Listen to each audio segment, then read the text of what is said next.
Pandian store serial எபிசோடில் என்ன நடக்க போகுதுங்கிறத இந்த வீடியோவில் பார்க்கலாம். நம்ம தங்கமயில்கிட்ட உண்மையை என்னன்னு கேட்கணும் அப்படின்னு சொல்லி நம்ம தங்கமயிலை ஸ்டேஷன் கூட்டிகிட்டு வர சொல்கிறாங்க. ஆனால் நம்ம பாக்கியம்மா அவளுக்கு ஏற்கனவே உடம்பு முடியாமல் இருக்குது, அவளையெல்லாம் இங்கே ஸ்டேஷனுக்கு கூட்டிகிட்டு வரணுமா அப்படின்னு சொல்லி நம்ம பாக்கியம் கேட்கவுமே, யாரை ஸ்டேஷனுக்கு கூட்டிகிட்டு வரணும் கூட்டிகிட்டு வரக்கூடாதுன்னு நீங்கள் எங்களுக்கு ஒன்றும் சொல்ல வேண்டியதில்லை, போய் உங்கள் பொண்ணை வர சொல்லுங்கன்னா வர சொல்லுங்கள் அப்படின்னு சொல்லிடுறாங்க. என்னடா பண்ணுறது அப்படின்னு சொல்லிட்டு நம்ம பாக்கியம் வெளியே போய் மாணிக்கத்துக்கிட்ட நீ போய் எல்லா விஷயத்தையுமே வீட்டிலே சொல்லியே கூட்டிகிட்டு வா அப்படின்னு சொல்லிடுறாங்க. சரின்னு சொல்லி நம்ம மாணிக்கமும் போயிடுறாரு. இங்கே நம்ம ராஜியை கூட்டிகிட்டு வர்றதுக்கோசரம் நம்ம கதிர் போகிறாரு. எல்லாம் வீட்லேயே சொல்லி நம்ம மயிலுக்கு கூட்டிகிட்டு ஸ்டேஷன் வந்துடுறாங்க. எல்லாத்தையும் வச்சு விசாரிக்கும் போது நம்ம மயில் சொல்லிடுறாங்க, அப்படி ஒரு விஷயமே நடக்கலை, எங்கள் அம்மா அப்பா எனக்கு 80 பவுன் தங்கம் தான் போட்டாங்க, அது எப்படி கௌரிங்க மாறுச்சுன்னு எனக்கே தெரியலை அப்படின்னு சொல்கிறாங்க.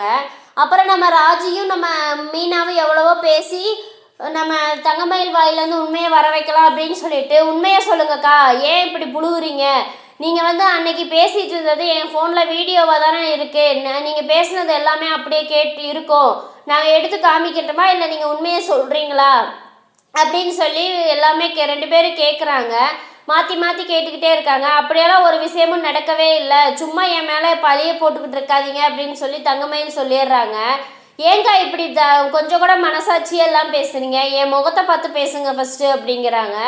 சரி எங்களை தான் விடுங்க, உங்களை அத்தையும் மாமாவும் ஒரு பொண்ணுக்கு மேலே தானே உங்களை வச்சு பார்த்துக்கிட்டு இருந்தாங்க, அதுக்கு மேலே சரவண மாமா உங்கள் மேலே உசுராக இருந்தார்ல, நீங்கள் அவருக்கு போய் இப்படி துரோகம் பண்ணலாமா, ஏன் இப்படி பண்ணுறீங்க அப்படின்னு சொல்லி உண்மையை சொல்லுங்கள், உண்மையிலே அவர் மேலே வச்சுருக்க பாசம் உண்மையாக இருந்தால் இப்போ நீங்கள் என்ன நடந்துச்சுன்னு நீங்கள் சொல்லியே ஆகணும் அப்படின்னு சொல்லி நம்ம மீனாவும் நம்ம ராஜியும் மயில்கிட்ட கேட்குறாங்க.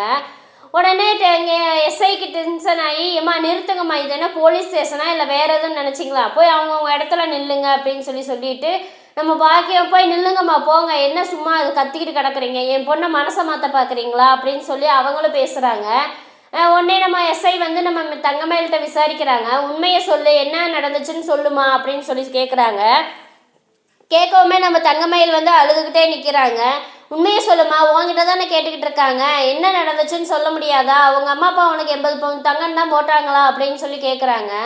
அப்புறம் உடனே மயில் அழுதுகிட்டே, இல்லை எங்கள் அம்மா அப்பா வேறு சூழ்நிலை இல்லை, எங்கள் அம்மா அப்பாவுக்கு எனக்கு தங்கம் நகையெல்லாம் நிறையா போட்டு கட்டி கொடுக்கணுன்னு தான் ஆசை, ஆனால் எங்கள்கிட்ட வசதி இல்லை, அதனால 8 பவுன் தங்கமும் மித்ததெல்லாம் கவரிங்காக தான் போட்டு கல்யாணம் பண்ணி கொடுத்தாங்க, நான் இதை ஏற்கனவே சொன்னேன் இந்த மாதிரி கல்யாணம்லாம் வேண்டான்னு சொல்லி, ஆனால் வேறு வழி இல்லாமல் தான் நாங்கள் கல்யாணம் பண்ணிக்கிட்டோம், எங்கள் அம்மாவும் எங்கள் அப்பாவும் நான் சொல்கிறத கேட்கவே இல்லை அப்படின்னு சொல்லிடுறாங்க.